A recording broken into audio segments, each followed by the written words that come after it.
Our Colligative Properties podcast is going to take us a little bit all over the place. So we're going to talk about what colligative properties are, and then we're going to talk about what changing the amount of solute in a solution does to that solution. So we'll talk about boiling point elevation as well as freezing point depression. In short, colligative properties are the properties of a solution that depend on the concentration of the solute, but not its identity. So how much of the solute is present in your solution? We don't care if it's salt or sugar or whatever, just the presence of the solute and how much you have will determine colligative properties. So the number of dissolved particles in your solute will affect the property. As you increase the dissolved particles, that increases the effect of the colligative property. Two terms we need to discuss before we get any deeper into this is the terms volatile and non-volatile. If something is considered volatile, a substance is volatile, it means it escapes readily into the gas phase or the vapor phase. So think about some of the substances you have that you open the container and you can instantly smell them. That's something that's volatile. It is escaping from the liquid phase to the gas phase, and you're detecting that with your nose. Immediately, I think of gasoline. When you're pumping gas, you can smell that right away. It's very volatile. It escapes to the gaseous phase. Acetone, so nail polish remover, the second you open that, very volatile. That escapes to gas. You can smell it. It's already in the gas phase. If it is non-volatile, it does not readily escape to the gas phase. So here we are seeing, and this is jumping forward just a hint, but let's go with it. In this image, we see water, and we see liquid water, and we see water in the vapor phase or the gaseous phase. And water is escaping to the gas phase. It's also recondensing and forming liquid again. So we have an equilibrium because it's a closed container. So some is escaping to gas, some is re-entering the liquid form. When we add a solute to this, so the solute is those purple spheres, less of the water is able to readily escape to the gas phase. That solute is kind of blocking it from escaping to the gas phase. So when we add a non-volatile solvent, or solute, excuse me, to a solvent, so something that doesn't readily escape to the gas phase, the vapor pressure of the solution above the solvent lowers. So when we say vapor pressure, we're describing how much gas is able to escape, how much of the solvent is able to escape to the gas phase.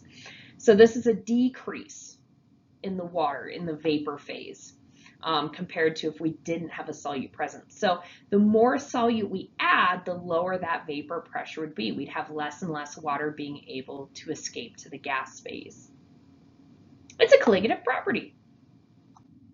So when we dissolve a solute in the solvent, we're going to affect the vapor pressure, which we talked about on the last slide. And this is the amount of pressure a gas exudes on the surface of a liquid. So the vapor pressure will decrease with the addition of a non-volatile solute. So we saw that on the last page. As we increase non-volatile solutes, your vapor pressure is going to decrease because you have less of that liquid escaping to the vapor phase.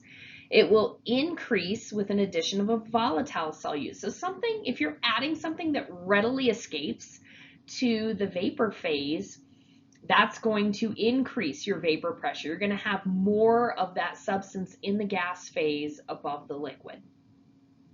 So here we see a volatile solvent, it's able to escape to the gas phase. As soon as you add that non-volatile solute, those orange bubbles, we get less that's able to escape into that vapor phase. All right, so again, another effect of adding a solute in a solvent is boiling point elevation. And it is exactly what it sounds like. So we're increasing the boiling point of a liquid by adding a non-volatile solute. So think about it. When we add the non-volatile solute, it is more difficult for the liquid to escape as a gas. Well, if your liquid is water and you add salt to it, it's going to take a hotter temperature and more energy to get it to escape to the gas phase. So it increases the temperature at which the liquid boils. And the boiling point is the temperature at which the vapor pressure equals the atmospheric pressure. And as you know, here in Colorado, we have less atmospheric pressure, so we have a little bit lower boiling point for our water. Vapor pressure is lowered as there are fewer solvent molecules in the gas phase, and the amount of the boiling point increase. So how high that boiling point is increased is dependent upon the number of dissolved particles. It's a colligative property. It depends on the number of solute, not the identity. So think about this for a moment. Here again, we're seeing our image that's showing us the addition of a non-volatile solute. Let's say we're just taking water and we're adding salt to it. Well, that salt is non-volatile. It's not going to escape to the gas phase. It's preventing the water from escaping as readily to the gas phase, which means it's going to take more energy for it to boil, which is why we add salt to a pot of water for pasta. Okay? You're cooking the pasta faster, not because you added salt. Well, because you added salt. Because you are increasing the temperature at which the water boils. So it's boiling at a hotter temperature, which means you're cooking the pasta at a higher temperature. It's cooking faster. The more salt you add, the higher the boiling point, the faster it cooks. But I warn you, if you add a cup of salt to your pasta water, nobody's going to eat your pasta. There is a sweet spot for that, so be careful with that. Ooh, I'm giving cooking tips too. I'm doing it all. If we can add solutes to a solvent and increase the boiling pressure, we can do the exact opposite. We can add solute to a solvent and we can decrease the freezing point. It is something that I call freezing point depression, or December in Colorado. So we're decreasing the freezing point by adding solute. The presence of the solute makes it more difficult for the solvent to form a crystallized form. So to go from a liquid to a solid, to freeze, okay, your molecules are going to have to move and form an orderly structure. If you have a solute in there blocking that formation of the crystallized structure, it's going to take a lower temperature for it to freeze. It's more difficult. So the amounts of the freezing point decrease depends again on the number of dissolved particles. The more solute I add, the lower temperature it's going to freeze at. So think for a moment about when we get icy sidewalks. We will sprinkle an ionic salt on there. We'll use magnesium chloride and we'll sprinkle it on there. We're not using the salt to melt the ice. We're using the salt as a solute to disrupt the freezing of pure water. So now it can't freeze solid at that temperature. The temperature is going to have to drop even lower for that to freeze solid. So you've decreased the freezing point of water, not melted the ice. It's liquid because its freezing point is lower. Blows my mind.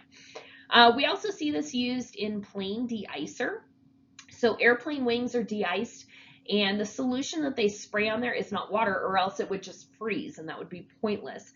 But it is a solution that has ethylene glycol, which we know familiarly as antifreeze, which again, it has a colligative property. You add in the antifreeze, it lowers the freezing point so the ice melts because it's not cold enough for that liquid water to turn to ice. So that is freezing point depression.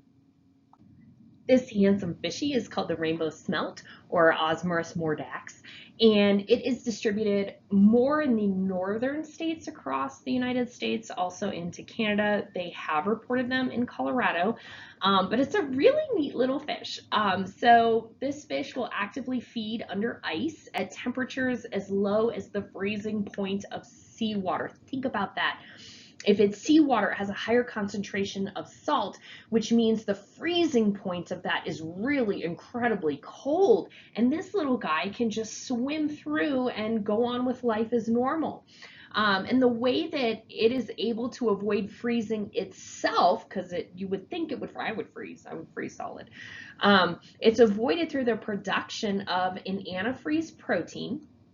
So this protein does not have colligative properties, so it's not a solute-based protein, but this protein keeps it from freezing, and then also produces glycerol. Glycerol does act in a colligative manner. So as you increase glycerol, which is a solute, it decreases the freezing points of that liquid. So this little guy is excreting glycerol onto his skin, and that's keeping his scales and his skin from freezing solid. So it's keeping him not toasty warm, but it's keeping him from freezing solid. And he's able to withstand temperatures. Well, the glycerol production is triggered at temperatures that are like 5 degrees Celsius, but he can survive in temperatures lower than 5 degrees Celsius. Amazing.